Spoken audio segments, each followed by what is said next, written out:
our senses, right? We can Our see, taste, senses, touch, right? smell, We and can hear. see, taste, touch, smell, Easy and like hear. Sunday morning, easy like Sunday morning. Keep a spinner from all this wood that I'm all this wood and the dash. Get out of dash, but I'd rather put hands on and break his pussy spine. But never mind that, I got a whole song pulled up, looking ugly, moving slow, but your boy stay with it. But we out here chilling, box busting lane, stay in your motherfucking lane and get motherfucking lane. Headed down the runway, talking up to do my boy Cam in the Chevy Candy Red is the Chevy Candy Red. Mad dog looking throw, man. That boy is cold. Alligator on my toe. Alligator sitting high. 412 in the trunk. Coming down in the mile high. Nate down in the mile 3. With the stick in the left. He aggressive like a kid. He hesitated like a cat. Texas swag. He called it man. She on me like a shirt. Finest frog. Yo, these youngins don't move like we used to.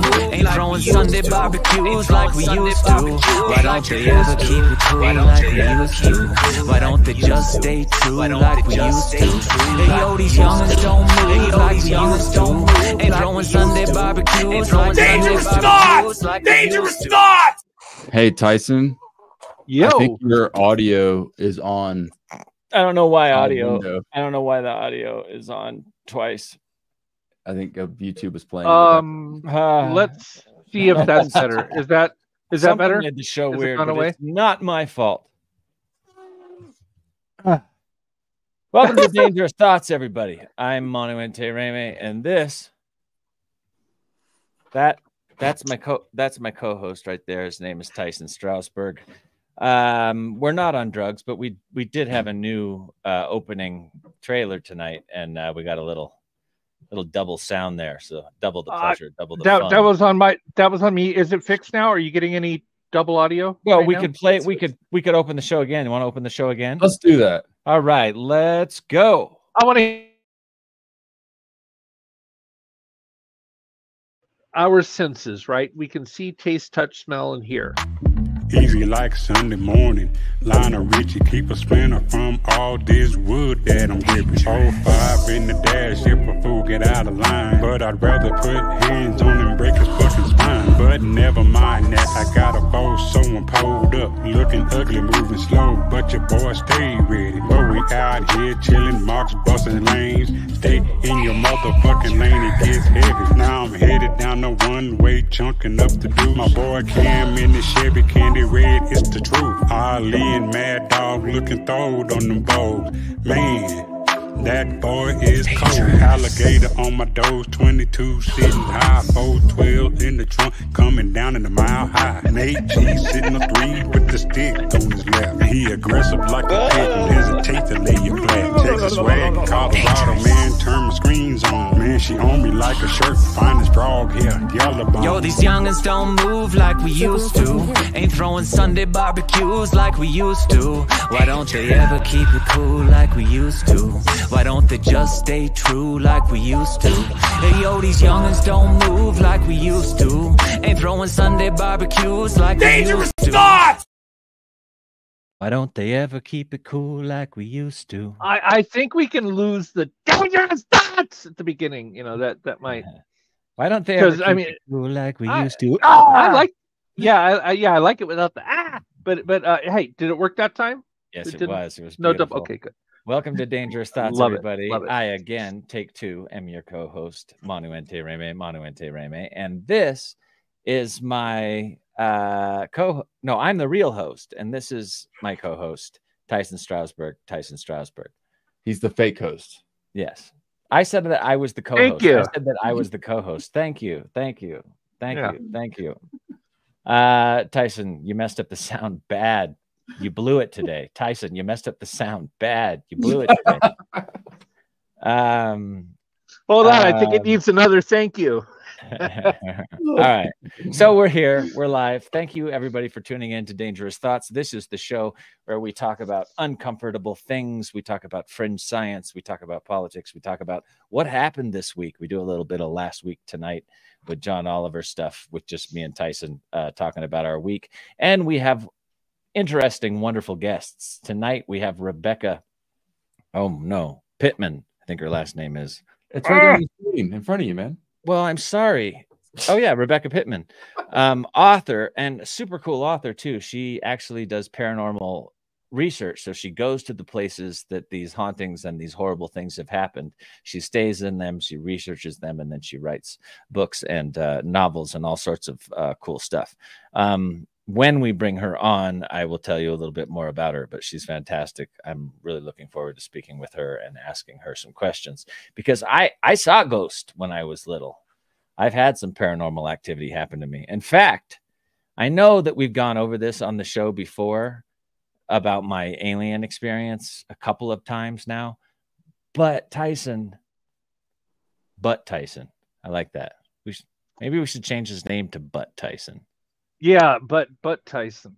Even though I'm the top, but whatever. We'll go with Butt Tyson. Yeah, Butt Tyson. And Sounds this is my co-host, Butt Tyson. Tyson's butt tonight on Dangerous Thoughts. My butt does speak. So here's the thing.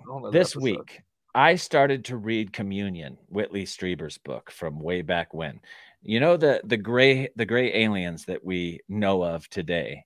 The first time that was ever seen was on the cover of Whitley Strieber's book in like 1983 or something like that.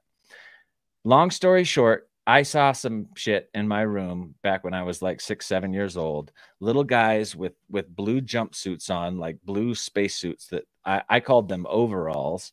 And they would go in my room every hour or so and look around and do weird things. And then they would go out into the rest of my huge house and suburban, way out in the suburbs in the middle of nowhere.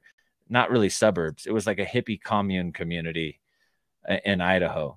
And I had these little blue guys running around my room. And then my mom saw one of the aliens next to her in bed, and she had an experience where it was looking at her like this. She thought it was the cat. She turned over, and the cat was sleeping next to her. So she looked back, and it was gone. She saw blue light flash everywhere. And I remember in my teens, since I had this experience, and I thought aliens were abducting me or messing with me when I was a kid, I tried to read his book. And in my teens, I couldn't get all the way through it. It scared me. It was there were too many similarities in the book. So 20 years, 25 years, 30 years later, I decide, you know what? I'm going to finally read Communion. And it freaked me out. I was reading it the other night. And so this is why I have 2 reasons now to believe that I was abducted by aliens when I was a kid. One, those little blue guys in their overalls, with their hoods on, that were running around my room. Every night on the hour, like every hour, they would come in through my window. I had that memory. Now, as I'm reading Communion, I'm looking at the notes in the book, and I have notes in the margins, right? And during Whitley Strieber's account of what happened to him while he was abducted, he writes about being frozen, sort of like when you have sleep paralysis. And then he writes about his body being lifted out of his bed and floated around the house and then up through the roof. And in the margins of the book, when I was a teenager, I had written, just like that terrifying dream at Ward's house. Now, it was a dream that I have been I was scared of for like 20 years after I had this dream. I would think about it all the time. And it brought back this like 16-year-old memory that I hadn't thought of in the last 20 years when I read that little thing in the margin. And in that dream at Ward's that felt so real, it all came flooding back. I was in my uncle's bedroom, his guest room, and I was 14 or something, 13. I couldn't move. I felt like there was something in the corner, which is in Whitley Strieber's books all the time. There's a figure in the corner.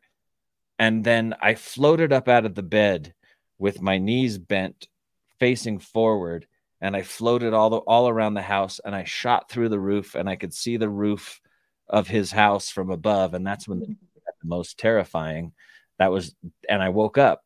And when I woke up, I looked out the window and I saw a couple owls sitting in his tree and one on the roof of his shed.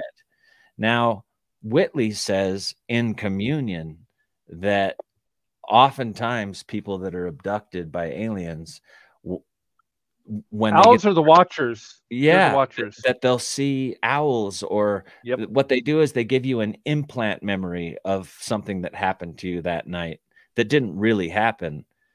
Usually involving owls or some type of animal. I saw a big old elk and it ran it, you know, a memory that they want you to think about so that your mind doesn't remember the rest of it.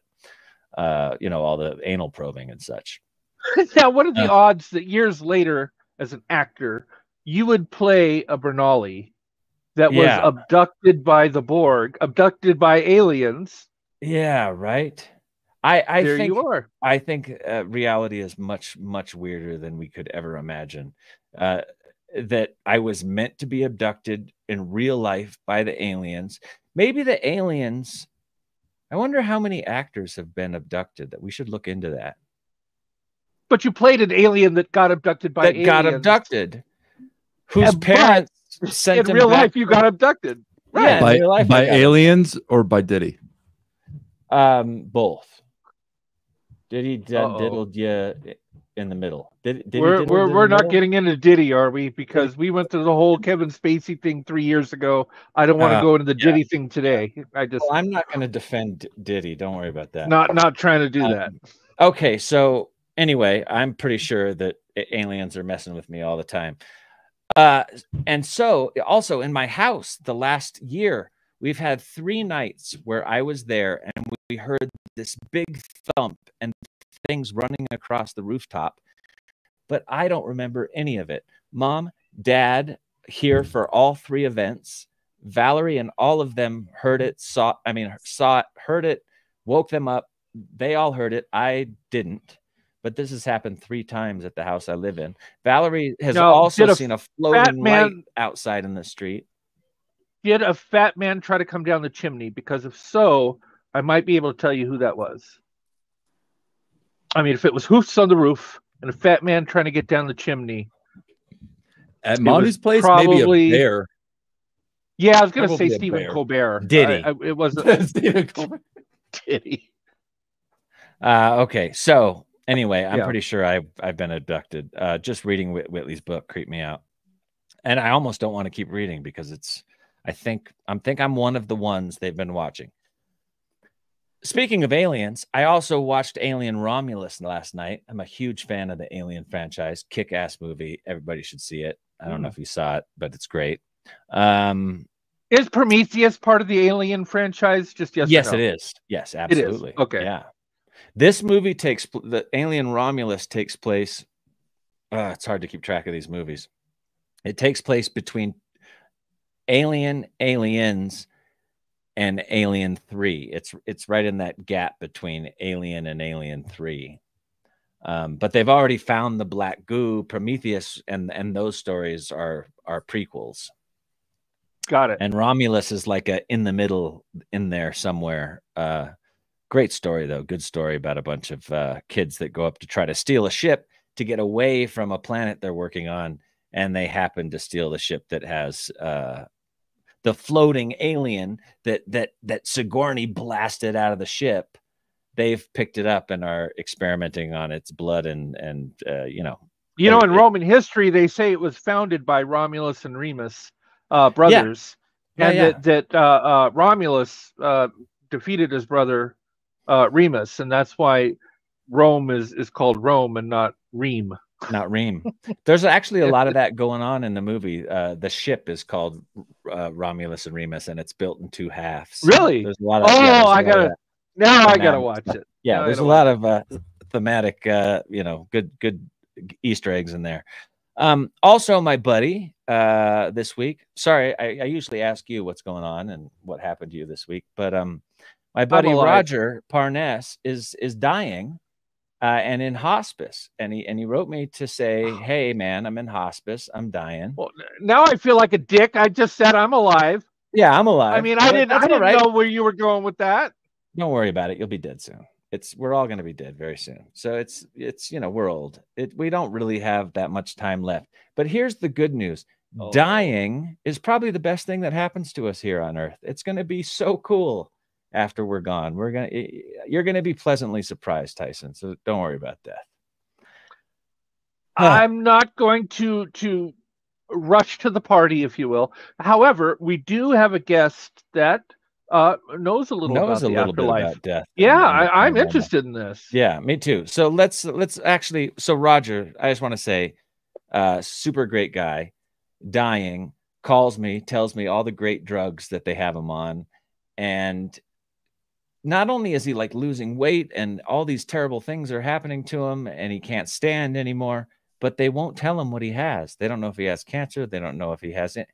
The doctor actually has told him, his main physician, Roger, I think you're going to die on me without me giving you a diagnosis. And I'm like, well, what a bummer, but enjoy the drugs. Does he get a refund?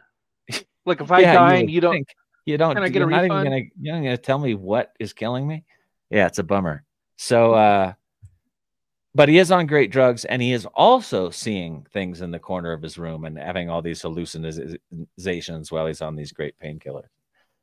So anything else you want to talk about this week that happened to you, Tyson? Yeah. It turns out that Donald Trump had an epiphany somewhere in the middle of the week, and he's become a good guy now. Yeah. Toys R Us, I'm a big boy now. Either that or the Vicodin is working. I'm not sure. One or the other. Sorry, what? What you think? Is this for real? He thinks he's suddenly. No. That was a drug-induced. Ha ha ha. Yeah, I got it. Yeah, let me say a little bit about that.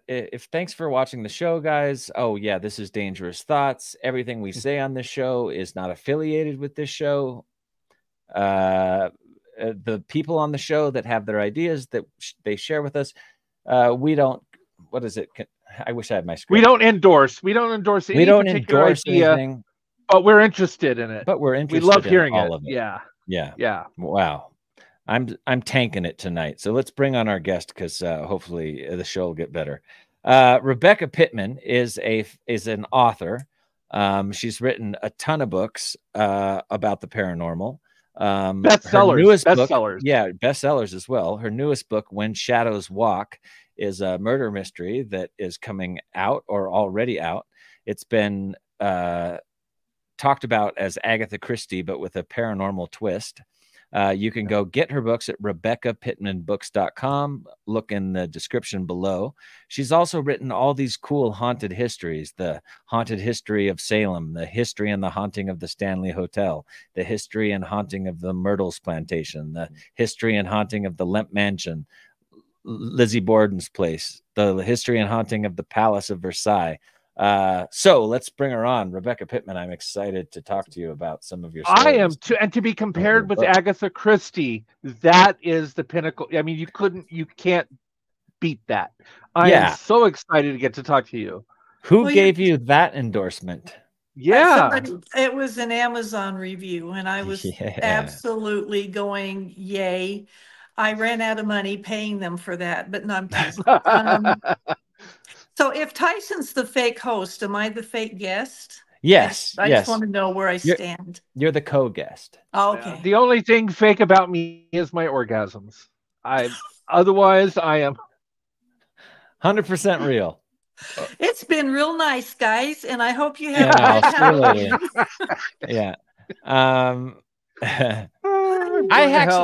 I'll tell you what. Have you ever faked one, Tyson? For real? Oh my God. It's a little harder for guys to fake it because we tend to have evidence. Well, I have. I don't.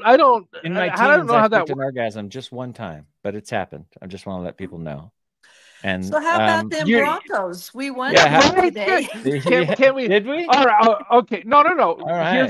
Here's an older joke. I think it still works. What's the difference between O.J. Simpson and John Elway? What? O.J. Simpson drives a slow white Bronco. John Elway is a slow white Bronco. Yeah, I know. Ching. Okay, so let's start with what I'm most interested in. Okay, I haven't heard of this Lemp Mansion. Okay. So tell me a little bit about the Lemp Mansion and why you decided to research and write a book on it. It's an amazing place. In fact, it's one of those things that feels like it's straight out of Hollywood, but it is a huge mansion in St. Louis. and it's spelled L-E-M-P. And the Lemps introduced lager beer. You'll like that part. They introduced that to America back in the mid 1800s, but they were really super wealthy. They had 9 children, but over the generations, 3 of them shot themselves inside the mansion. And the daughter, who was the richest single woman in St. Louis, was found shot in her own mansion 10 minutes away. And yet I do believe that she didn't commit suicide. I think it had to do with her husband. There was a whole thing about what that. about the other 3? Did they commit suicide, or is this not all? They didn't all commit it at the same time, did they? No, that's what. So the father was the first to shoot himself in 1904. Then in 1920, the daughter was found shot. 1922, the son shot himself inside the mansion. And in 1949, the last Lemp, Charles Lemp, shot himself inside the mansion. And he shot his dog first because he didn't want to leave it alone. And I have heard the gunshots and a dog bark in the mansion. It is probably one of the most haunted places you'll ever be in. And what state? It's St. Louis, Missouri. Oh, wow, Missouri. Oh, that's where I had my near-death experience.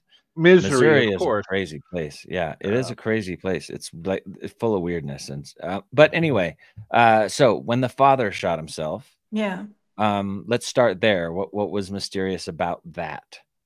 Well, when I was researching it, we knew that there was a lot going on with him. His son that was supposed to take over the whole brewery empire, and they were huge. They were bigger than, Bush, and it wasn't Anheuser-Busch yet. They were, So he died of natural causes, and the father went into this depression.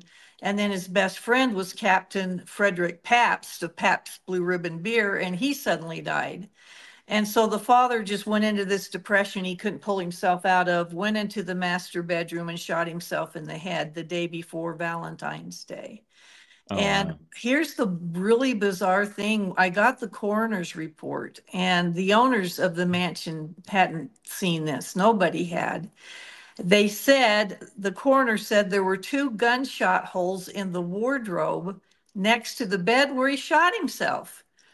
And I thought, what did you do? Miss twice? I don't understand why there's 2 more shots in this tall wooden wardrobe. And this was when William shot himself? The father, the patriarch. Oh. Yeah.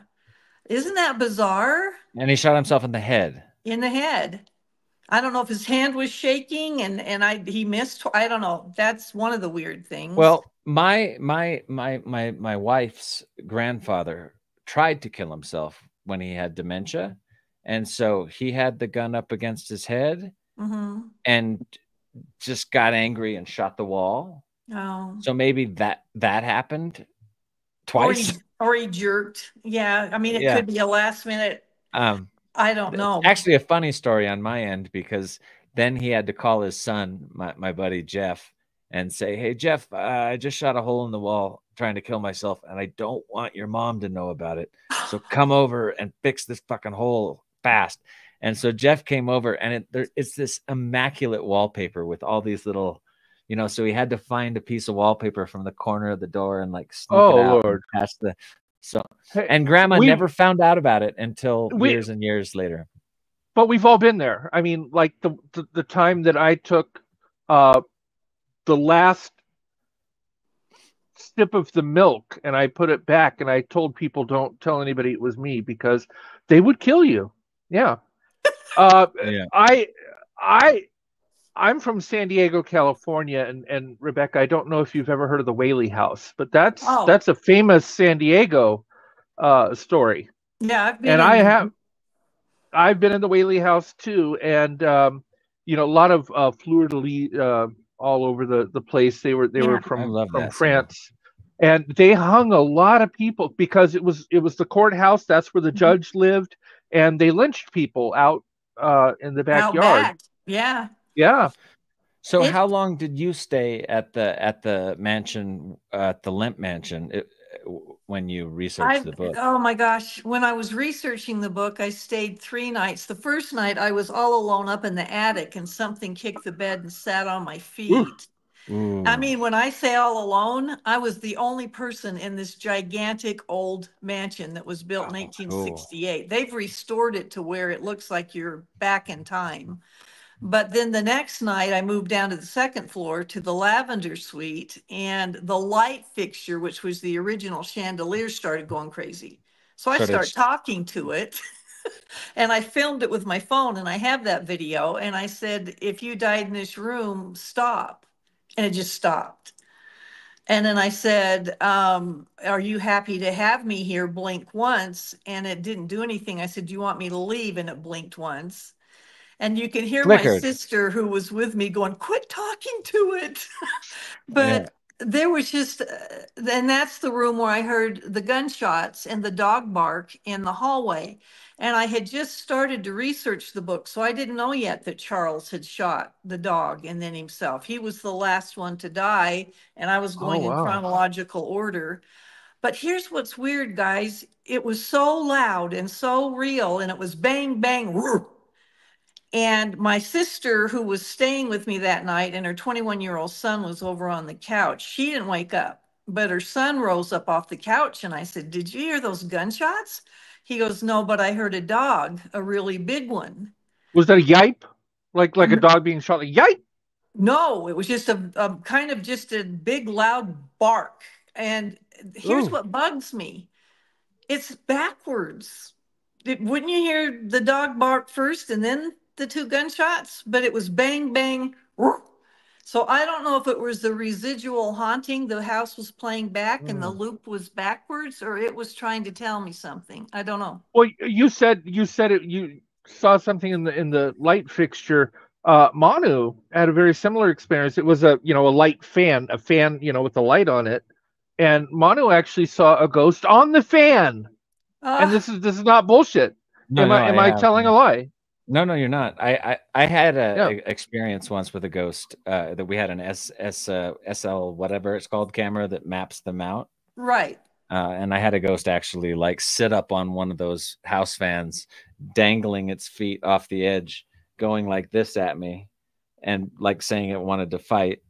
Right. And it talked to me for a good 30 minutes. It was a wonderful experience. It was kind of a happy old Irish drunk that had died in the bar about a month before. And he bought everybody drinks. He would cheers me. He sat on the bar stool and actually cheered. It was incredible. But okay, so we go on to Billy Lemp. That's the son of William, right? Right. So and what leads to him killing himself? Well, when William died, Billy reluctantly had to take over the brewery, and he never really wanted to. He was a playboy. He liked to just have fun. His first wife, it ended in a divorce that was actually still to this day the biggest, most scandalous divorce in St. Louis history. It involved a prostitute called the Queen of Tenderloin, and we won't go there. So it was I'd go there. Why would you go there? No, he should have changed his name from Billy Limp to Billy Viagra. Everything would have been fine. Billy Tenderloin. Hey, what's happening? Oh, what is that? Was not me. That was not me. That was the prostitute. Yeah. Oh, I don't think he's going to appreciate that. Anyway, so the sex worker. Sorry, we got to be woke. Well, the brewery took over 11 city blocks. It was that big, and it was kitty corner across from the mansion. They actually had a secret tunnel that they could go under the house through the caves into the brewery without anybody seeing them. But anyway, Prohibition hit, and a lot of these brewery owners, and St. Louis was famous for them, a lot of them were German, and they were killing themselves. They thought their lives were over. And they even called it the Deutsch Act because so many of them were shooting themselves. And Billy ended up shooting himself. By that time, the mansion had been turned into the offices for the brewery. And he sent his secretary to go get something. And this one of the young guys in the building heard a bang. She heard it, but she thought somebody dropped a pipe, because they were doing remodeling in the basement. Sorry, how long after his father did he shoot himself? William died in 1904. Billy died in 1922, so quite a long time after. But he sent her to go get something. He took a big chair, turned it backwards so that anybody walking down the hall, if they looked in, couldn't see him in the chair. And then he shot himself in the chest. Wow. In the chest. Most people commit suicide, do it in the head. In the chest, he shot himself. You don't die. You don't no. Die you die pretty instantly. quick. It's not instantly, but pretty quick if you got your heart. Well, in the head, it's instant, right? If you get it right in the temple, you're done. Shoot in the chest, even if when your heart stops, you're awake for a good 15 seconds. Yeah, you gotta feel that.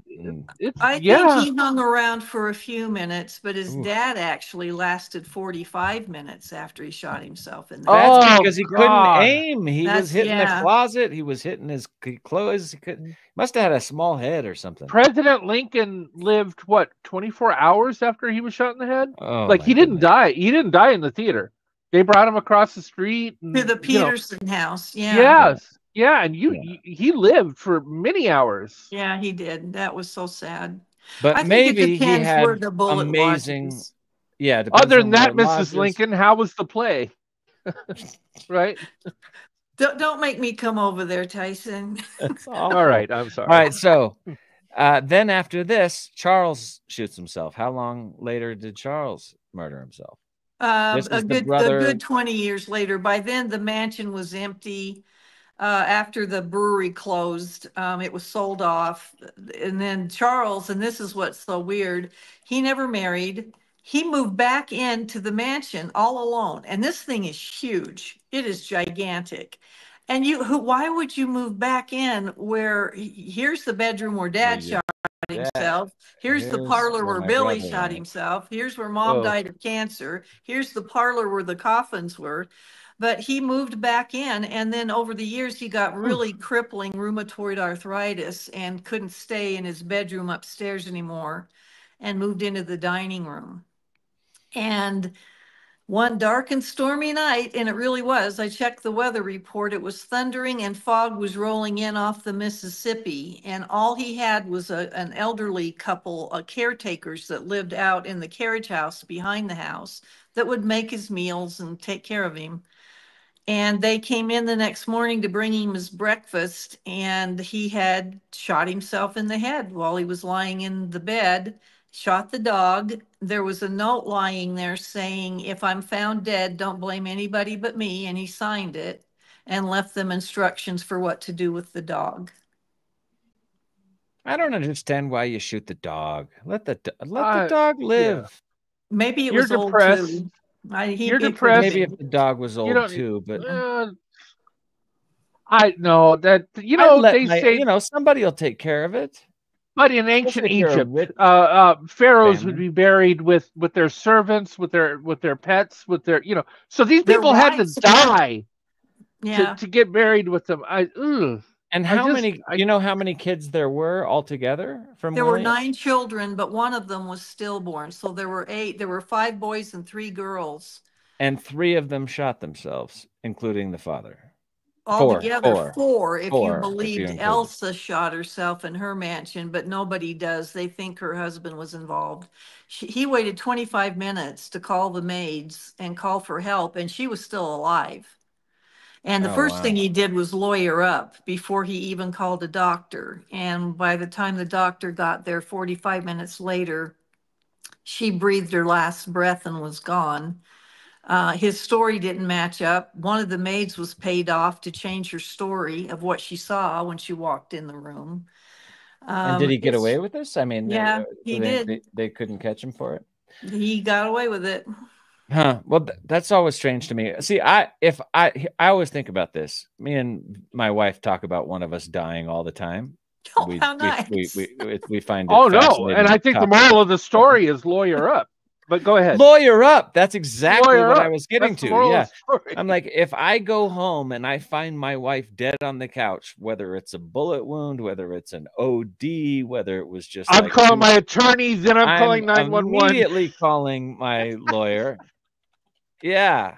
I mean, come on. I mean, of course I would like while I was calling my lawyer, I would be trying CPR and seeing if she had a pulse. Why you have two phones, 911 and your lawyer at the same same time, because the cops they will. I've seen too many of these true crime shows. And Rebecca, you write true crime too, right? Yes, I do. This sounds like a Dateline story to me. Yeah, that stuff happens all the time on Dateline. It's a foregone conclusion that when the police arrive, the number one suspect is always the person who reported it. Oh, absolutely. It's the person who reported it. That's the number one. And then the first thing they try to do is to exclude the person who reported it, right? So if they can pin it on them and make it easy. Or pin it on. But I mean, that's always your first suspect, right? Yeah. So that's why I'm scared. Like if I ran into a dead body, I don't know if I don't report it because I'm automatically going to be suspect number one for being the person who reported it, right? You're the one who a dead body. Did you run into it? I'm already thinking you did it. Or ran over it, whatever. But it wasn't dead when I ran over it, but it was certainly dead after I backed up to see what I hit. Backed up to see what you hit. Yeah. Yeah. Okay, so the last question on this fascinating house of the Lemps. You were there. You wrote a book on it. Do you think the house itself has anything to do with why these people murder themselves? Yeah, the structure. Yeah, I've been asked that a lot. There's a lot of atmosphere in that house. I've actually spent the night there on 3 different occasions over the years, and something always happens. I think they had a strain of melancholia that ran through the family. I really do. But in that era... So some mental illness, you mean? Yeah, men tended to shoot themselves to get out of bad situations. It's just a sad fact of life, but it seems like all of them were carrying a little handgun or something. But no, I think there was something in the family. But I don't think it has to do with the house. Now, the next book I'm writing about the Enfield Demon House in Connecticut, that is tied to the land. And it's not just that house, it's the neighboring houses. All right, well, let's talk about that. What's the Enfield Demon House? I've never seen anything like this in my life. It's 1771 is when it was built. And it's built in Connecticut where all of the Indian wars were going on. The Salem Puritans moved over from Salem to this area, brought with them a whole, talking about the devil all the time. There were the Connecticut Witch Trials just 30 minutes away from this house where they hung 11 people. But there was all this bloodshed on this land. And Indians back then, if you took the land, they could curse it. Well, this house... built in 1771, out of the 25 owners that have moved and lived in that house, only one died of natural causes. What? We're talking hangings in the barn, people set on fire, blood stains on the floor, being pushed downstairs, going out to their cars and turning the gas on. And it's also the houses around them were suicides and murders. I've never seen anything like this story. Have you been there yet? Yeah, I went out and interviewed the owners in July, and how are they doing? They've been through hell, and they have 2 daughters that have grown up in that house since they were babies, and they're 18. Well, here's the question: do you ever worry? I mean, people who have lived in these different haunted houses, especially in these houses where there's a history of murders / suicide. Do you ever worry about that's not the house I would want to spend the night in, much less 3 times, and then go do it again at different other houses. Like, hell no. Well, I'm exactly the opposite. Aren't you ever? I want to see proof of weird. Oh yeah, not me. I'd have to be benzodiazepined all the way up before you'd get me into one of those houses. No. Why is it on me? What's going on? I didn't do the magic word, benzodiazepine. Nope. I didn't touch it. That was not me. Is this like Sesame Street? This is the no. We are not. I am not screwing with this. Something. Yes, you are, Tyson. Stop it. I swear to God, I don't. I'm very sentimental and very compassionate. And I think this is my first demon book that we're talking about, this new one coming out this fall. The rest were haunted houses. And I never felt threatened, even though you don't like something touching you and you can't see it. at the Myrtles Plantation, I watched my earrings move down the mantle and something tugged the blanket off of me and all of this stuff. But I never felt threatened. I was like the one going, come tell me what happened to you. So, but this one scares me. This demon book, I got to admit, that house freaked me out, especially the attic. I was not happy. But how can you? Owners? I did not spend the night at this one. Will you? I just went in and interviewed. Are you going to try to? No. And the owners that you've talked to, that you've said they've been through hell. What do you mean? They've been through hell. They've had everything happen to them. They've had this black dog that just appears out of nowhere, snarling in the hallway. They've been scratched. They have footage from investigators that have caught anomalies coming out of the baby's cribs, voices in the walls and knockings and things. So Rebecca, I have a question for you. How does a layperson know the difference when they say they see an apparition, right?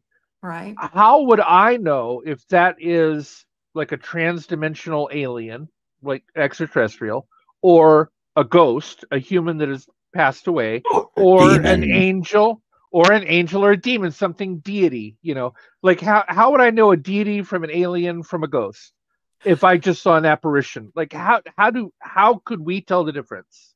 Demons typically come with a whole lot of stuff. The temperature in the room drops. There's usually a foul odor. There's a sense of oppression, depression. There's just different things that happen with these. Now, as far as ghosts are concerned, I think they're just energy. When we die, our energy doesn't.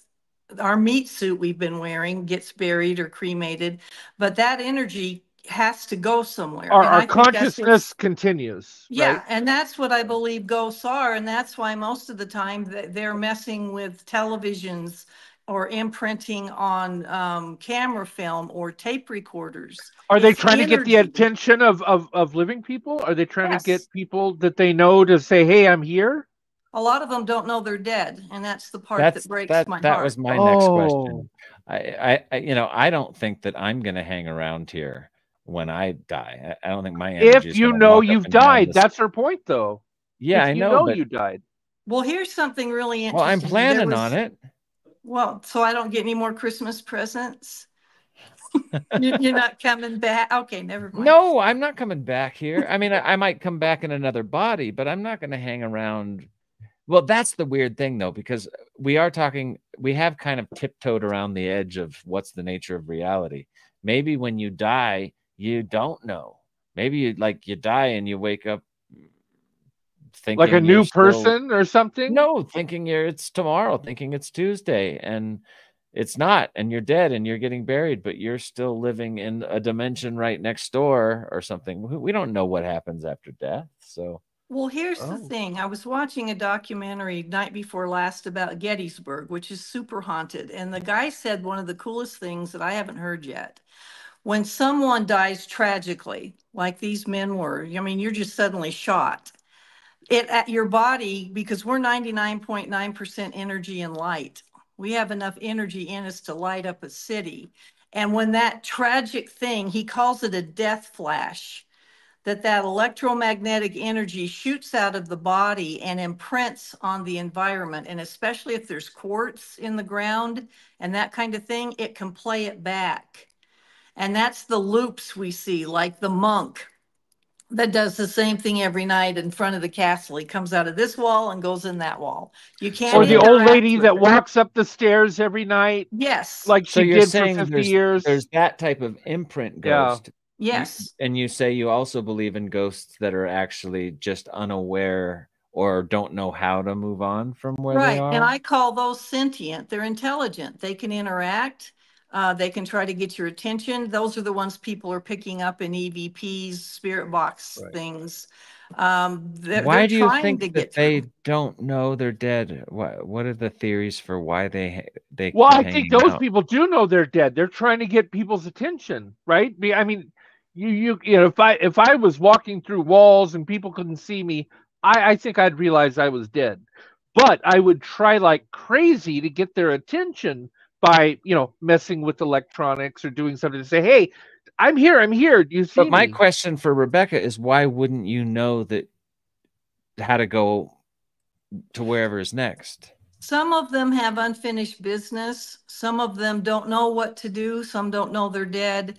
I have friends in this field that actually help them go toward the light. And I know that sounds redundant, but they help them cliche, cross but over. Still.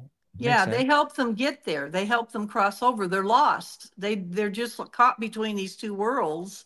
And some of them just don't know what to do. And a lot of the times it's they died so suddenly and they don't know what's going on. See, Tyson, this is why my mother practices dying. But are we bound to this planet? Because I believe that there's life on other planets and that Tyson, the universe. Would you stop that? I know that it's you. Stop doing that. I did not fucking do this. I did not do this. You stuck. I did not touch. My hands are. I'm going to put my hands here for the rest of the movie. Is my producer just messing with us? Is it Ghost messing with us tonight? He's fucking with us tonight. I am not fucking with you. I was on my phone and I didn't even realize it because I was looking up a video. I might. Okay, hold on. I'm going to sit back here so you can see every. You're welcome. You can see everything. I forgot what the fuck I was going to say. Yeah, world. There's life on worlds. Look, look. I'm over here. I was not me. Here. There's life on other worlds. So when we pass away, are we bound to the planet, or can we, meet other creatures who have passed away on other planets? Do you want my theory? Yes. Yes. I'm huge into quantum physics, and I think we are a multiverse, and I think you can very definitely go into parallel realms. And parallel realities even, right? Yes, they've proven it with the quantum entanglement. You can split a photon. I may have to call you after the show. I may have to call you after. I love you. That was the right answer. So Rebecca, when I died in Missouri, and I'll keep this short, I had my own soul came to me in my near-death experience, and it opened the book of my soul's life. And I could see all the different lives that I'd lived and all the different lives that I could live while in this body if I made the choice A, B, C, D, E, F, G. Wow. And one of those choices was die right now. But I felt this overwhelming sense of love, whether it was my spirit, whether it was God, whether it was my own soul showing me this multiversal structure of all the different lives that my soul was living at once. I also just got this overwhelming sense that, look, if you can choose to die right now, if you want in this body, you're just going to go to, and I had all these choices. It was a really beautiful experience. I would think that would be hard to look at everyday life the same again after that. Well, my theory is that we are living millions of lifetimes at once, like AI. Like when they when an AI dog, they're teaching it how to not slip on the ice for like a dog robot. They make a million realities where that dog robot is slipping on the ice. And for 24 hours, it learns lifetimes of how not to slip on the ice. Then they put that chip in the robot dog and it knows how not to slip. I think the same is probably happening for our soul. Our soul is living a million different lives. For all we know, Rebecca, right now, everything you're thinking and everything I'm thinking and everything Tyson's thinking isn't separate at all. It just appears that way in this lifetime, but maybe we're all the same soul, just downloading tons of information that you are me and I'm you and all that hippie shit that's like possible. But that's depressing. That's depressing. The poor robot dog can't have a milk bone. I mean, that's depressing. I feel bad for the little dog. It can have millions of milk bones if it's programmed in there, if the creator gives it a milk bone. Well, we know that right now everything is happening at the same time, the past, now, and the future. And sometimes there's a time slip. All of us have had deja vu. So what the heck was that? Yeah. The minute you recognize it, it's gone, which always kills me. Quantum mechanics. It's never important. Yes. Quantum mechanics with particles popping into existence, popping out of existence. I don't believe they pop into and out of existence. I believe there are other dimensions that we are. What Mala. the fuck? It's Mala that's been messing with the show. Mala. I'm not on the team. Either that or we really got. All right, so Rebecca Pittman I'm in the back. has been to so many haunted places that she has demonic or ghost attachments that are actually messing with the show, with our show tonight. But I don't believe that they pop in and out of existence. I believe that there's like fourth, fifth, sixth dimensions, and that they're crossing the dimensions. And I think that's the nature of reality. There's so much more that we cannot see, taste, touch, hear, smell. There's more to it, right? We're only biologically able to sense the universe on what we're able to sense. But there's more to it. Things are popping in and out of this reality. They're not popping in and out. They're in other dimensions that we just can't see. It's frequency. Right. Oh, it's all frequency. What? If you're not I'm a ham radio operator. I know about frequency. I love you. Oh my God. She's my new bestie. Okay. Okay. So so say what you're going to say. It's frequency. Everything is energy and sound and frequency. And if we are vibrating at a different frequency, we'd be able to see these things. They're vibrating at spirits are vibrating at a different frequency. And that's why not everybody sees them. And I love this stuff. So all these multi-dimensional places, there must be millions of them, and they're just one little vibration, one little frequency to the left, to the right, like on a radio. Picture striking a tuning fork. You hit the frequency of somebody else holding the other tuning fork, and they start vibrating together, and now you're lined up. I'm still waiting to line up with Ryan Reynolds. I mean, I'm trying to get Ryan Reynolds frequency. He's a cutie. Hey, I'll fight you for Reynolds. That's all right. So I want to get back into some of your books. Okay. Because I'm fascinated by Lizzie Borden.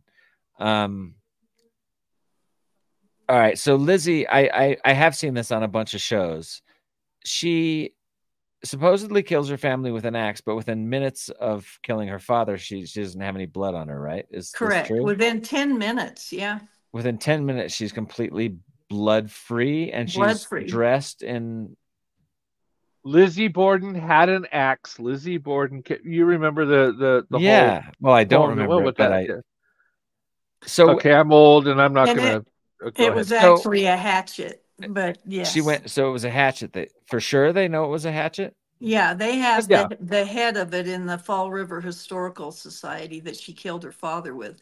I believe there were two different hatchets. One she used on Abby, and one she used on her dad. Okay, so give me the timeline of the day. Who'd she kill first? Abby, by an hour and a half. And then she waited for Dad to get home, or where was he? Yeah, I mean the whole thing is that day. Abby was supposed to be surreptitiously taken to a bank to have the deed put in her name of 250 acres of the Borden property that would have been Lizzie's inheritance, Lizzie's and her sister's. And they were doing this behind their back because they were starting a big cattle business. They didn't want her to know about it because she'd had a fit before when he gave away some properties, her dad. So somebody was going to come pick up Abby under the pretense of a sick friend that Abby had to go see. But Lizzie was always 2 steps ahead of them, knew they were coming to pick her up at 10 o'clock and killed her at 9:30. And so Andrew goes to the bank looking for Abby. She doesn't show up. So he comes home, and he came home early. She was trying to get out of the house. I think once she had taken a hatchet to Abby, 18 blows, I think she realized, I can't do this to my father. She hated Abby, but her dad's a whole nother thing. And she was trying to get the Irish maid Bridget out of the house. She was telling her, hey, there's a sale of dress goods. And Bridget's going, I don't feel good. I'm going to go lie down. And now she's trapped. If somebody came and found a dead Abby upstairs with an Irish immigrant maid, they would have hung Bridget. And so Andrew came home, and Bridget was the maid? The maid, yeah. Yeah. Okay. And but so Lizzie was trying to get her out of the house. She was trying to leave. But she wouldn't go. And she wouldn't go. You know, that's a very personal, see, with a gun, it's, you know, it's you can do it from a distance, not very personal, but with a knife or a hatchet or an axe or whatever, I mean, that's up close and personal. That is that's a very difficult way to kill a person. Well, I mean, I don't care who you are, but she tried to poison them before this. 2 nights before, she put arsenic in the milk, and they got really sick. And her bedroom was on the other side of the wall from her parents, well, stepmother and father, and she could hear them in there throwing up all night. Oh. And they didn't die. So she knew about this plan to get her inheritance taken. So she tries to poison them. That doesn't work. Probably made them easier to kill with the axe, though, because they're probably feeling pretty crappy. Well, this was Tuesday night. Then Wednesday, the arsenic's not working. So she went and tried to buy prussic acid, which will kill you in 2 seconds. It's like cyanide. And nobody'd sell it to her. So now she's down to a hatchet. It's the morning where Abby's going to be going to the bank. She's got to stop her, and she's down to a hatchet. And how old was Lizzie? 32 or 33. She, by that standards, they was a spinster. Her sister Emma was 9 years older, but she was away visiting friends. So the only people home that day were Abby and Lizzie and the Bridget, the maid. Did she ever admit to why she did it?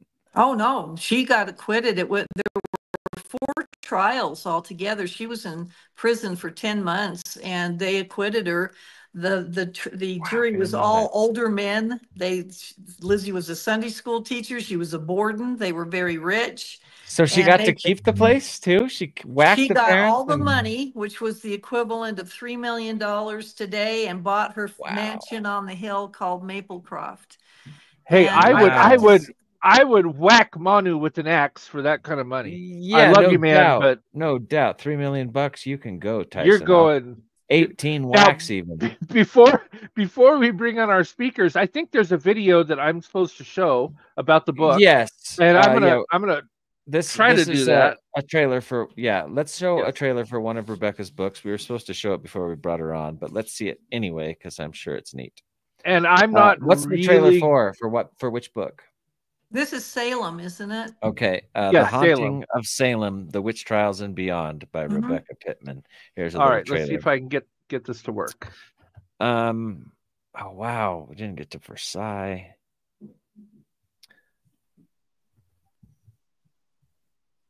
I'll make all right, there we go.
So, okay, this is really cool. So, Rebecca, all these books that you've written are historical.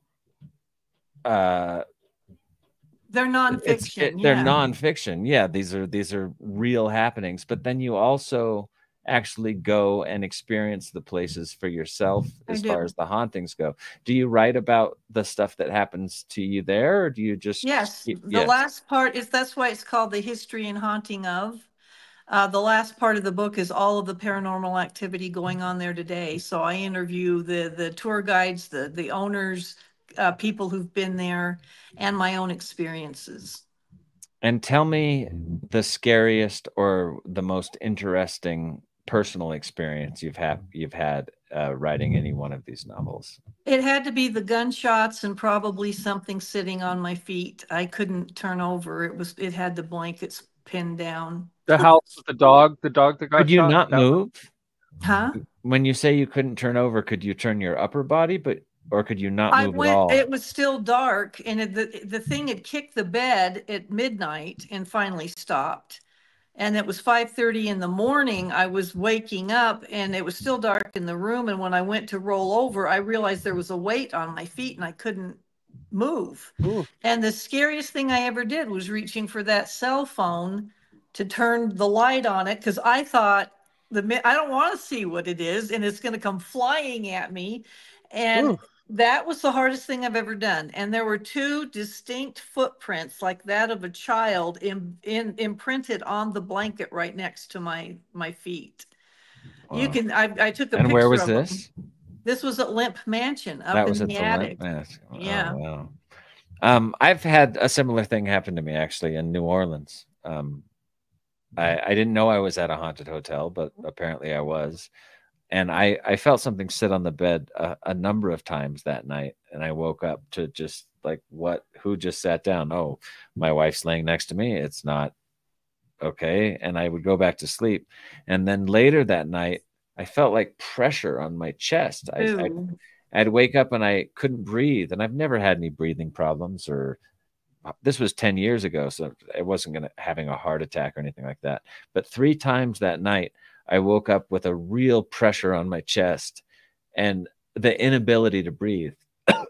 Trying to catch my breath. That's got to be really scary. It was really scary. And I had this picture in my head of an African-American man trying to choke me.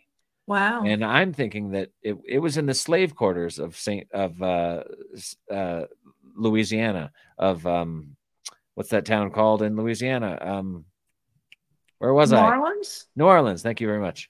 I'm not a real smart guy, but that's where I was in New Orleans. And this is where they used to, like, those few blocks is where they used to sell them and house them. And this was a really old building. And I think an angry spirit was messing with me for sure that night. Well, yeah, Madame LaLaurie had them chained up in her attic in New Orleans. I mean, there was a lot of that there, unfortunately. Yeah, and I could feel it. I could also smell it. It was just when we walked into the room, I knew I didn't know I was in a haunted hotel, but all the hotels in New Orleans will say haunted or not haunted, like out in front of the hotel. Yeah, it's a rite of passage. Yeah, but I missed the sign, and the next morning I asked the clerk, the counter person, and they're like, yeah, a lot of people have stuff happen to them in that room. And I'm like, well, thanks for giving me that room, butthead.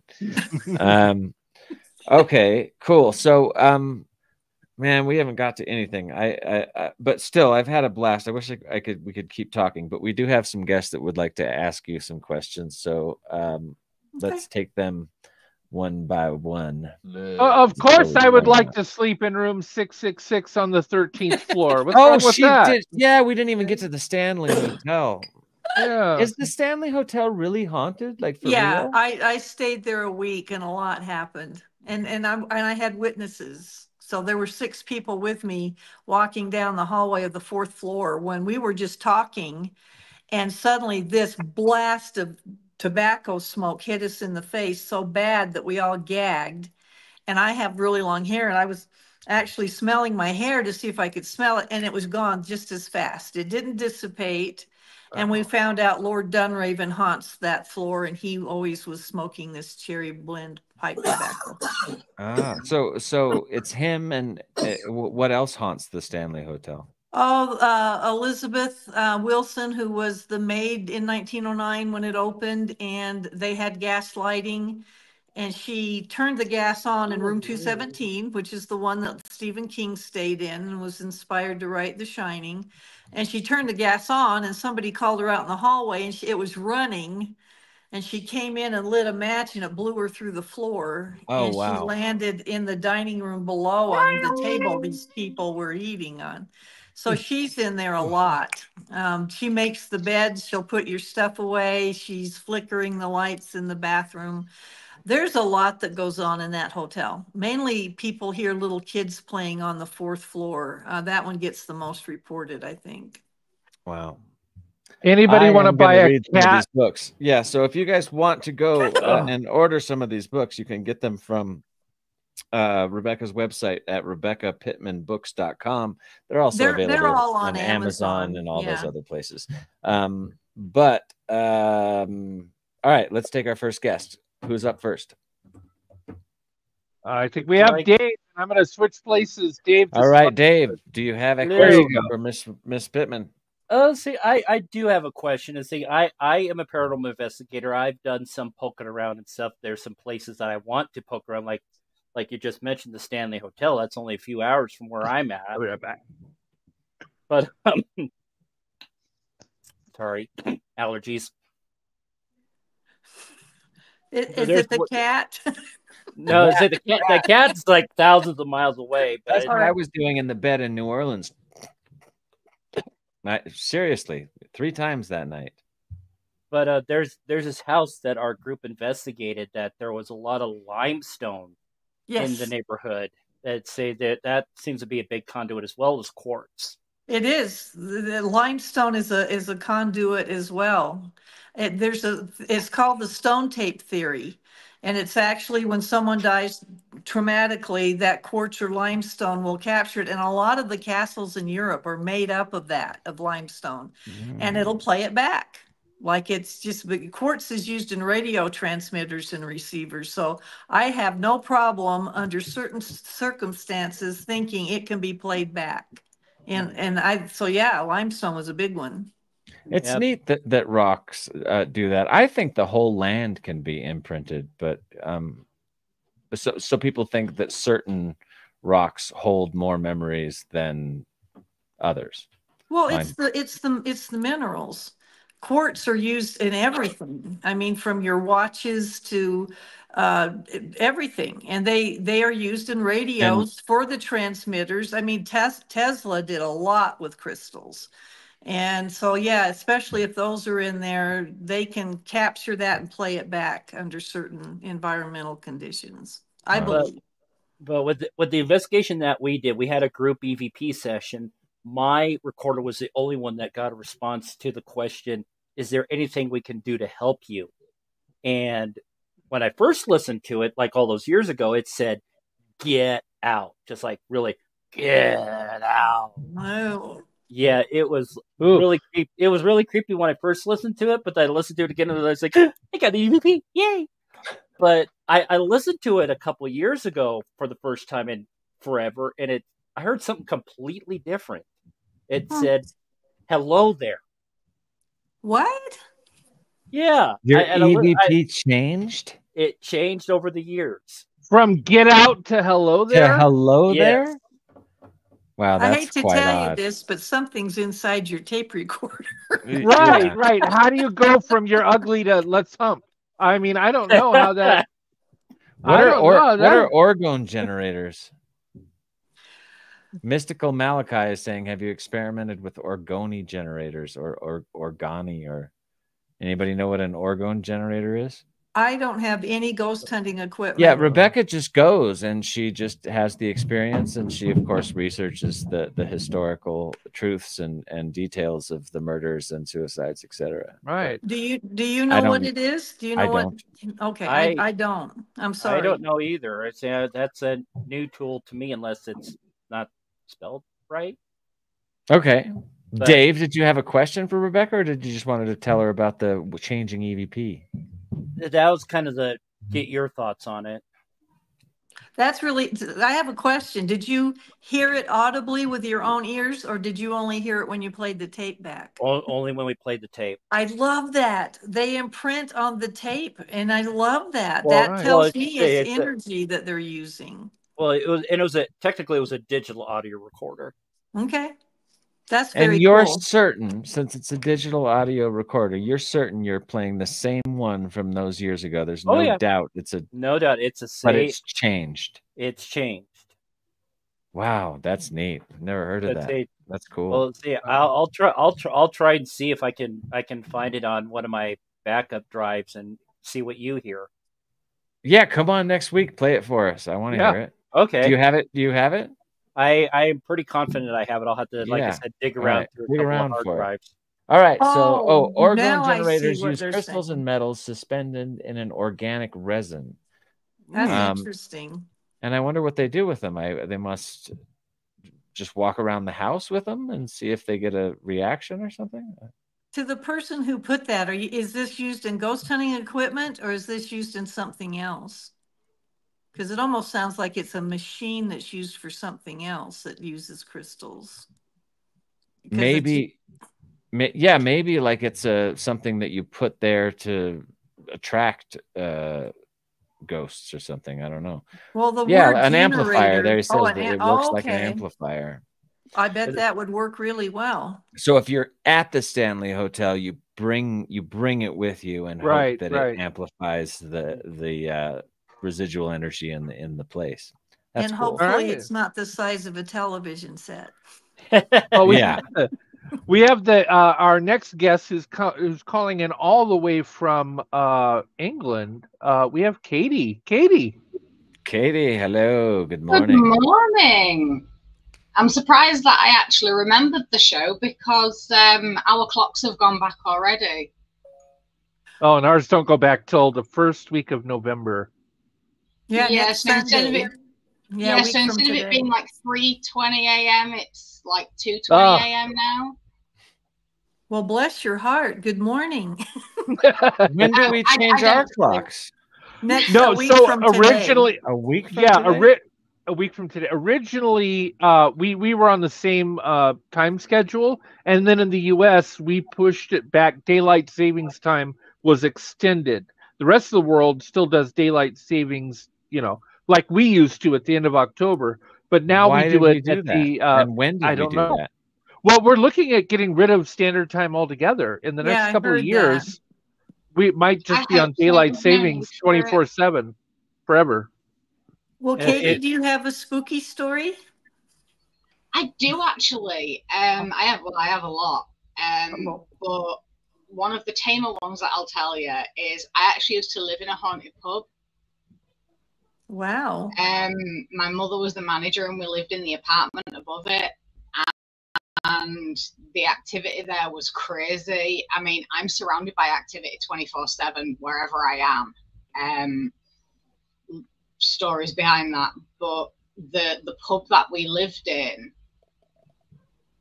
it was only small, but the activity there, especially in the cellar, sometimes it'd sound like things were being thrown around in the cellar, but they actually weren't. Everything was still in place. But you'd hear the noises. Wow. Yeah. Oh yeah, it really did sound like the cellar was being full on trashed. Yeah. But the activity there, it was mischievous as well. I was clearing tables, and there was a glass on the very end table. And I thought, right, I'll get that in a minute. So I cleaned the table and I turned around and it was gone. They do that a lot. Yeah, I have that at home as well. Things get moved even when I'm in the house on my own. And I've been a part of a paranormal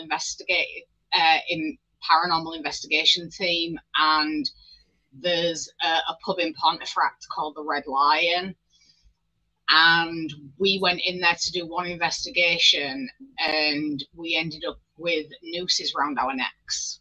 Oh my gosh! And the leader of the group, Raven, she ended up with marks around her neck. Oh, so like not real, like invisible nooses around your neck? Yeah. Well, the only equipment that we ever took was, I mean, this was like over 10 years ago, and the only thing we took was like a home video camera, just like a basic one, but that was just for advertising on their website. And the only other thing we took was like disposable cameras. And when we got the film developed on the disposable cameras, we had these like red nooses around our necks. Oh my God. Wow. There is a story behind that, and we managed to stop it, and things settled down. But it was one of the weirdest investigations I'd ever been on, and let's just say people were freaking out a little bit. Did anyone there actually have it or notice it while they were there, or it was just in the pictures afterwards? When we got out of there, well, not when we got out of there, but once the activity had settled, we noticed that a few of us actually had marks on our necks, and Raven's was the worst. It looked like she had like full-on rope burn, and she was sore for a few days. And where was this? At the Red Lion in Pontefract. The Red Lion. Well, that sounds more like it's on a list of one of the most haunted pubs in England. So they're serving not only spirits but spirits. Sorry. Hey, that sounded like a Tyson joke. Love it. You did. That sounds demonic to me. Yeah, I thought you were going to say that. They hurt you. So yeah, I had to clear that place very quickly after that. Yes, you do. Rebecca, what is a demon? Are you asking me? Yeah. It's an entity that never had a body. That it's not, ghosts have had a body. A demon never had a body, so they want ours. They want to possess us and be able to have that sensation of having a body. But what about an angel? Do angels also exist? The anti-demon, if you will. I think they do. I think I have guardian angels. I sense my mom doing things for me all the time, and she's passed away. But your mom had a body, but doesn't angels, angels weren't born with bodies, right? Just like demons. I believe in angels. I believe in angels and demons. So that sounds like a book that people have probably heard of. You know what I think? I think they both possess bodies. I think demons can possess bodies, and I think angels do too. Satan was an angel, right? Satan was the most beautiful angel. Yeah. Right. And so I would think that demons and angels are of the same category. It's just whether or not they're good or bad, right? I would agree with that. And I know there's a lot of people who have been saved inexplicably from car crashes and things that said they felt something literally take them. Right. I believe in that. But Katie, are you okay? I mean, are you okay now, Katie? Oh yeah, I'm alive. But no, I mean, I don't do ghost investigations anymore, paranormal investigations anymore. But I'm always surrounded by activity. I have the full sensory awareness of spirit. I'm a medium. I do tarot. I'm a witch. You know, I do all sorts. So I'm very connected to spirit. Well, just be careful. Yeah, that is a good question. Just before we let you go, Katie, just be careful because they can come back. So with tarot and other things, you can open the door again. So just be really careful. Yeah, I always make sure that proper protections are done, and I'm always on the lookout because the last thing that I need is an attachment or anything. This is true. Yeah. All right, Mr. Malachi, and then we have Jack. Mrs. Pittman, you think that demons are like lower level entities that hang out here on Earth, and angels are also hang out here on Earth? Do you think angels can possess bodies as well? I've never heard that, so I can't answer that. I don't know. I have been told. Joe Frankie's a good friend of mine, and he worked with the Warrens, with Ed and Lorraine Warren, for 40 years. And other people have told me they believe there's different levels of demonic activity. So I don't know. I've never heard about angels. All the different levels too. But there's a few times in my life where I was certain that a human being came up to me that was an angel, and that a couple times I passed the test. and did for that human what I was supposed to do, and then went on my way. And I felt certain that I well, and that's kind of my question. Are angels like sainted humans, or are angels deities of the heavens? I can't help you with that one, guys. I'm open-minded to everything. Yeah, I me really too. am. Right. Well, cool. Do we have Zach? We have Zach next. Zach. All right, cool. Zach, what's up, Zach? What's up? Hey, how's everybody's night going? Good. Go ahead. My question, I want to pick your brain on history and the Salem Witch Trials. Actually, okay. What do you think is the cause to the outbreak of the chaos and the distraught? Could it have been ergot from the bread, or what do you think if it's not that? I believe it started out with it was the perfect storm. They had Indian raids. They had the devil preached from the pulpit. They believed in witches. They totally believed in the witches and the devil. And these young girls who were the ones that started it, these were not to be, don't speak unless you're spoken to. They had no form of outlet for the hormones that these young 12-year-olds and everything are experiencing. They didn't dance and sing. All they did was chores and read the Bible. And so one time they were asking Tituba, who was a kind of a slave, that their father was Reverend Paris. So they already had their own dad preaching to them all the time about the devil. And the youngest girl, Betty, was very high strung and very nervous. And so one day they're bored. It's winter and there's nothing to do. And they asked Tituba to conjure for them and to show them what their future husbands are going to be. So some of the other teenage girls came over. Tituba broke an egg into a glass of water. They call it a Venus glass, and just the egg whites, and stirred it with a stick. And it was supposed to settle into the shape of what your future husband's occupation would be. So if it was a reaper, or, a scythe, it was supposed to be a farmer. If it was an apron, it might be a butcher. According to this, it settled into the shape of a coffin. And Betty freaked out, the little girl that was 9, because she knew they weren't supposed to be doing that. And she thought it meant the devil was coming for them. And she started freaking out. And when her cousin Abigail, who was 11, saw that the adults were giving her a lot of attention, Betty, saying, "What's wrong?" She started barking like a dog, flapping around flapping around the room, pretending she was being possessed, almost ran into an open fire in the fireplace to get attention. This was the first time adults had ever paid them any attention. And so the turning point was they went from "what afflicts thee" and said, "who afflicts thee?" And that was the turning point. Betty reaches out her arms to Tituba, who she loved, and yelled, "Tituba," and they went, "Tituba? Tituba's a witch?" And she's the first one they hauled in. And then the parents started whispering in these girls' ears other people's names to call out as a witch to get rid of them. So the next 2 were undesirables. One was a beggar. These were people that the village wanted to get rid of. Some of the people these girls cried out against were ones that their parents had had land disputes with.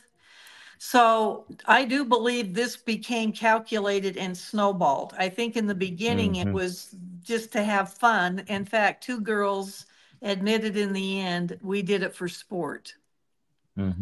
After all those people hung.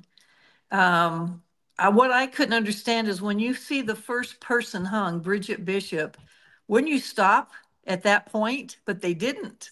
Or before, like when she's walking up to the gallows, like, wait a minute. I know nothing about this at all, except that I've heard of the Salem Witch Trials, but I know nothing about the details. Not to be confused with Salem, Washington. Completely different Salem.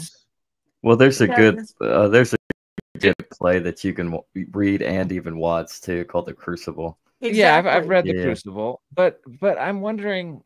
Yeah, that was about in John The Crucible Proctor, and in all these movies that I've seen about it, they have a chance to say and admit they're witches and not burn. Is that all hooey? No, actually, that's what was amazing. If they admitted to being a witch, they didn't hang them. What would That's they what have was done? Did crazy. admit? If the ones they hung were the ones that said I'm not a witch. I'm not going to denounce my faith. I'm not a witch, and they hung them. The ones can you imagine? Did they burn like, them, or did they hang? They all were got hung. Yeah, they Oh, I thought burned they them. got burned. They burned them in England, but in Massachusetts they hung them, and then They Giles hung them. Corey was pressed to death with boulders. But I mean, think How about many if somebody told me I had to admit to being black, or they would hang me. Like, I'm black. how could I?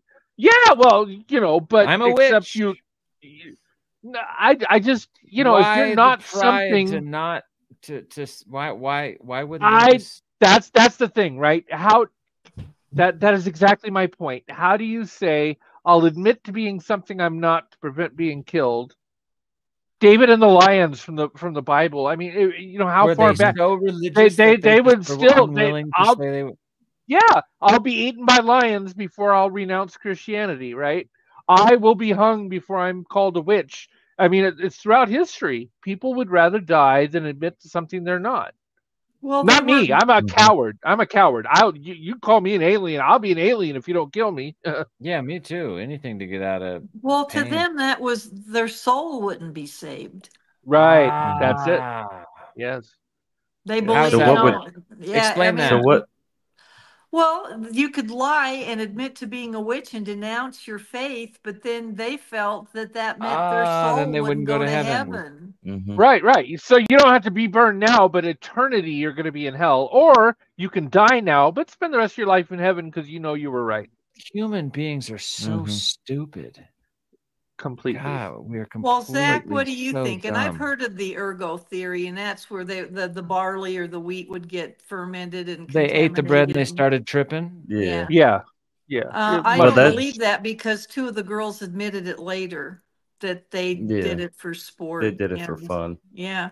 I mean, that's plausible. And then on top of that, the ergot thing for a lot of the insanity could be plausible just because fungus grows in cool, damp locations, and that's where you mainly store the bread. But I mean, they did admit it. Well, I could see if I was a crazy Christian back then and I started tripping, I'd go straight to, thinking that you were a demon or a devil or a whatever. Well, if it had been in the bread, it would have affected a lot of people. This was like 12 girls ranging from ages from 9 to 21 kind of. And was it more than Mather that put them to death, or was it more than what? Cotton Mather? This is who we're talking about, right? No, I don't know what you're asking. I would have to assume there would rich trials, right? So think of a trial, a jury, a judge. Like how does a jury arrive at the conclusion that a person is a witch? Like what evidence is? Remember, even back then, you were innocent until proven guilty. How do you prove a thing that is an unprovable thing? I don't understand that. They allowed spectral evidence. And what that was the girls would say that this person, will say, Goody Proctor, flew into their room at night, flew in through the window and pinched them and tormented them. And they allowed it as evidence. They believed that children were pure, that they weren't going to lie. This wasn't a jury. This was just two judges, and these guys weren't even real judges. They weren't lawyers. So they're trying to overhear all of this stuff and come to a conclusion. And the girls are having fits in the courtroom. They're writhing on the floor. They've secreted pins in their dress that they're secretly sticking in themselves and saying, "Look, she pinched me. It drew blood." They believed them for fun. And boy, those girls might be going to hell for all that. Well, here is the funny thing. In other words, sorry, I don't mean to cut you off, Zach. Keep your thought. No, keep your thought. But I tonight, a Christian friend of mine said, if you believe in the Bible, it says if 3 people say that you did something, then you must have done it. Yeah. And I thought to myself when he said it, I can get 3 witnesses to say anything. humans will team up to get other humans for all sorts of reasons. So, well, they actually put these girls in a cart and drove them from town to town and told them to point out other witches. All in all, 154 people were sitting in jails and rotting. And how many were hung? I mean, it was random, right? Like the girls didn't know these people; they just pointed randomly 34. and 34. Yeah, they hung 34 women at the Salem Witch Trials. No, men and women.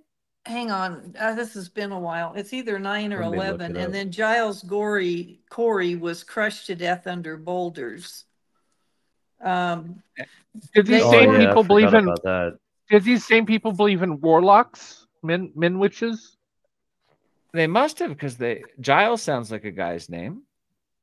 Oh, you know what? I think Zach, I think 4. you're right. We've got 1, 2, Yeah. 3, 4, 5, 6, 7, 8, 9, 10, 11, 12, 13, 14, 15, 16, 17, 18, 19 were hung, and then Giles Gorey was pressed to death under boulders. So 20. So I was way off. Sorry, and I've honestly, been researching the Connecticut witch trials for my next book, and I know 11 of them were hanged. Yeah. What's the difference between the Connecticut and Salem? Connecticut witch trials actually happened 40 years before Salem. So that was quite a big difference, and they hung 11 people during that one. What started that one? Same thing. People, girls telling stories. No, it was mainly, you know, if you got in a fight or an argument with somebody and the next day your cow died, you're a witch. It can start out just super innocent, and then it would snowball. So I saw. Go ahead. Do you think that this was like a generational gap in these colonies, like since you had the next generation coming up, because from the original colonists, and you just had this gap, and then the younger generations were kind of breaking away from the Bible thumping Puritanism? That's a very good question. I don't know why there was such a gap between. I mean, Salem obviously is the most famous, and it was just an explosion one winter. But I don't know. That is a really good question. That territory was very new in Connecticut. There weren't very many towns or anything else. There'd been a lot of Indian warfare. And I don't know if Salem just had, like I said, it was the perfect storm. Salem Village was warring with Salem Town. There was just there was no law. They were in England trying to bring back, you know, a manifest so that they'd have some laws to build on. So these trials weren't even overseen by anybody with any legal background at all. Fascinating. That's very fascinating. Yeah, I'm gonna pick up a couple of your books. The History and Haunting of series by Rebecca Pittman. Check them out. Super cool stuff. I appreciate that. Definitely. Is that it? That's our final guest. Gosh. Oh, we've got Mala. Hi, Mala. How are you? I know. I just blend into the woodwork, right? Yeah. You're a witch. Burner. I mean, hanger. I mean, present between rocks. Wow, Manu. What? She's a witch. No, I'm a pagan. No, Katie's a witch. Not. I'm a pagan, which is different than a witch. I'm a grandmother. Me too. I'm a Jima. I'm a gay. I don't. You know, gay people might be witches. Journey, what are you? A bitch. Oh yeah. What are? Oh, are you a wicked witch?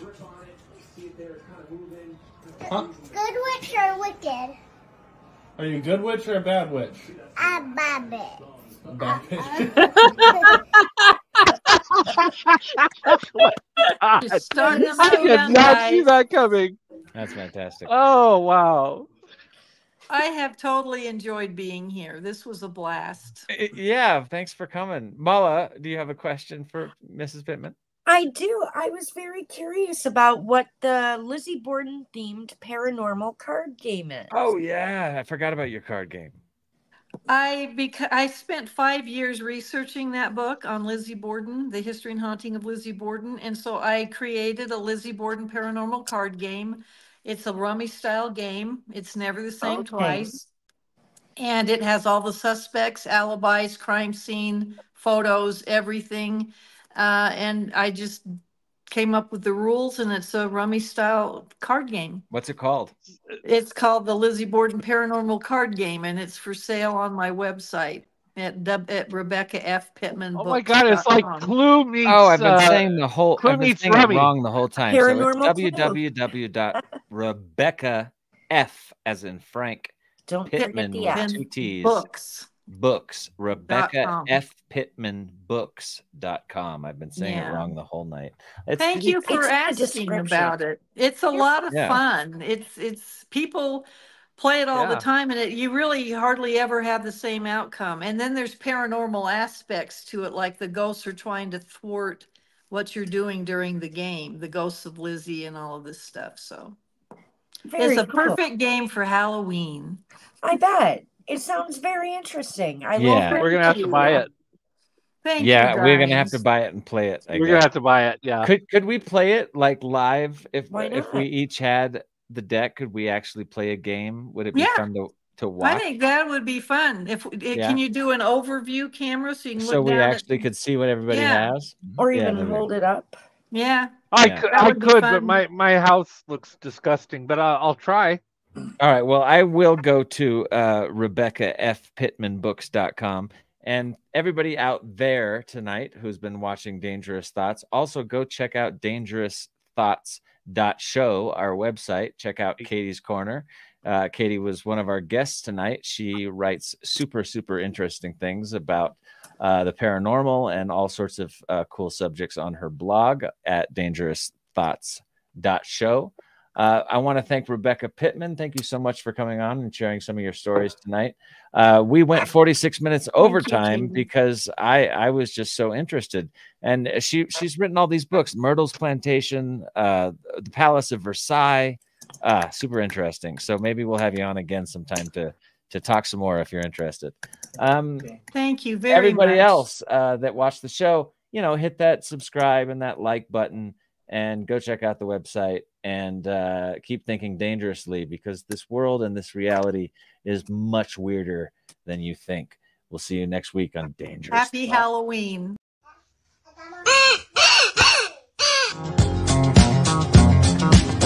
Well, you can tell by the way I use my walk, I'm a woman's man. No time to talk. The music loud, women walk, the thing kicked around. Since I was born, I never tolerate. I don't hate.